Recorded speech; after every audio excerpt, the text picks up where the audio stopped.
ലോകം ഇന്ന് ഒരു മഹായുദ്ധത്തിന്റെ നിഴലിലാണ്. സമാധാനത്തിന്റെ എല്ലാ വാതിലുകളും അടഞ്ഞുകൊണ്ട് മിസൈലുകളും ഡ്രോണുകളും ആകാശത്ത് തീമഴ പെയ്യിക്കുകയാണ്. പശ്ചിമേഷ്യയിൽ ഇറാന്റെ പരമോന്നത നേതാവ് കൊല്ലപ്പെട്ടതോടെ തുടങ്ങിയ സംഘർഷം ഇപ്പോൾ ലോക ശക്തികൾ തമ്മിലുള്ള നേരിട്ടുള്ള പോരാട്ടമായി മാറിക്കഴിഞ്ഞു. ഇസ്രായേലിന്റെ മിസൈൽ പ്രതിരോധ സംവിധാനങ്ങളെ തകർക്കാൻ ഇറാൻ തൊടുത്തുവിട്ട നൂറുകണക്കിന് ബാലിസ്റ്റിക് മിസൈലുകൾ, മറുവശത്ത് വർഷങ്ങളായി തുടരുന്ന റഷ്യ ഉക്രൈൻ യുദ്ധം. ലോകം ഒരു മൂന്നാം ലോക മഹായുദ്ധത്തിന്റെ വക്കിലാണോ? ഭാരതത്തിന്റെ സുരക്ഷയെ ഇത് എങ്ങനെ ബാധിക്കും? ഏറ്റവും പുതിയ യുദ്ധ വാർത്തകളുടെ ഒരു സമ്പൂർണ്ണ വിശകലനമാണിത്. വാർത്ത ഞാൻ വിശദമാക്കാം. പ്രിയ പ്രേക്ഷകർക്ക് പേജ് ഡോട്ടിലേക്ക് സ്വാഗതം. ഇന്നത്തെ യുദ്ധം വെറും ഒരു സൈനിക നീക്കം മാത്രമല്ല, മറിച്ച് മിസൈലുകളുടെ വലിയൊരു മത്സരമാണ്. ഇറാന്റെ ഫത്താഹ് ഹൈപ്പർസോണിക് മിസൈലുകൾ ഇസ്രായേലിന്റെ വിഖ്യാതമായ അയൺ ഡോം പ്രതിരോധത്തെ പോലും വെല്ലുവിളിക്കുന്നു എന്നതാണ്. ശബ്ദത്തേക്കാൾ 5 ഇരട്ടി വേഗത്തിൽ സഞ്ചരിക്കുന്ന ഈ മിസൈലുകളെ തടയുക എന്നത്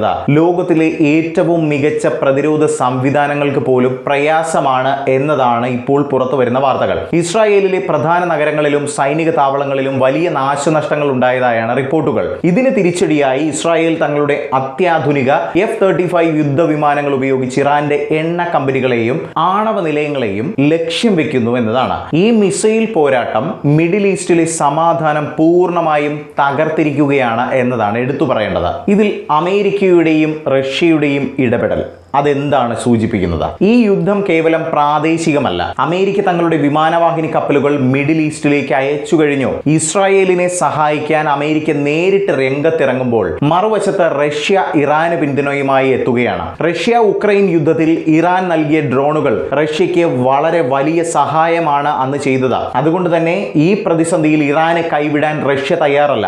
ലോകം വീണ്ടും 2 ചേരികളായി തിരിയുമ്പോൾ ഐക്യരാഷ്ട്രസഭയ്ക്ക് പോലും ഒന്നും ചെയ്യാൻ കഴിയാത്ത അവസ്ഥയാണ് ഇപ്പോൾ നമ്മൾ കണ്ടുകൊണ്ടിരിക്കുന്നത്. ഈ യുദ്ധം നമ്മുടെ അടുക്കളകളെ പോലും ബാധിക്കാൻ പോവുകയാണ് എന്നതാണ് എടുത്തു പറയേണ്ടത്. ലോകത്തെ എണ്ണ വിതരണത്തിന്റെ വലിയൊരു ഭാഗം നടക്കുന്നത് ഈ ഒരു മേഖലയിലൂടെയാണ്. യുദ്ധം മുറുകുന്നതോടെ അന്താരാഷ്ട്ര വിപണിയിൽ ക്രൂഡ് ഓയിലിന്റെ വില കുതിച്ചുയരും. ഇത് ഇന്ത്യയിലെ പെട്രോൾ ഡീസൽ വില വർദ്ധിപ്പിക്കാനും സാധനങ്ങളുടെ വില ഉയരാനും സാധ്യതയുണ്ട്. ലക്ഷക്കണക്കിന് മലയാളികൾ ജോലി ചെയ്യുന്ന ഗൾഫ് നാടുകളിൽ യുദ്ധം പടരുന്നത് പ്രവാസികളുടെ ജീവിതത്തെയും ഇന്ത്യയുടെ സമ്പദ് വ്യവസ്ഥയും ഒരുപോലെ ബാധിക്കുമെന്നതാണ് വിശകലന വിദഗ്ധർ പറയുന്നത്. ഇങ്ങനെയൊക്കെയുള്ള ബുദ്ധിമുട്ടുകൾ ഉണ്ടാകാതിരിക്കട്ടെ എന്ന് തന്നെ നമുക്ക് പ്രാർത്ഥിക്കാം. എന്നാലും ഈ ഒരു സാഹചര്യത്തിൽ ഇന്ത്യയുടെ നിലപാട് ലോക ശ്രദ്ധ പിടിച്ചുപറ്റുന്ന ഒന്നാണ്. അതെ, ഇവിടെയാണ് ഭാരതത്തിന്റെ നിലപാട് ലോകം ശ്രദ്ധിക്കുന്നത്. പ്രധാനമന്ത്രി നരേന്ദ്രമോദി ലോക നേതാക്കളുമായി നിരന്തരം ചർച്ചകൾ നടത്തുന്നുണ്ട്. യുദ്ധം ഒന്നിനും പരിഹാരമല്ല എന്ന ഇന്ത്യയുടെ നിലപാട്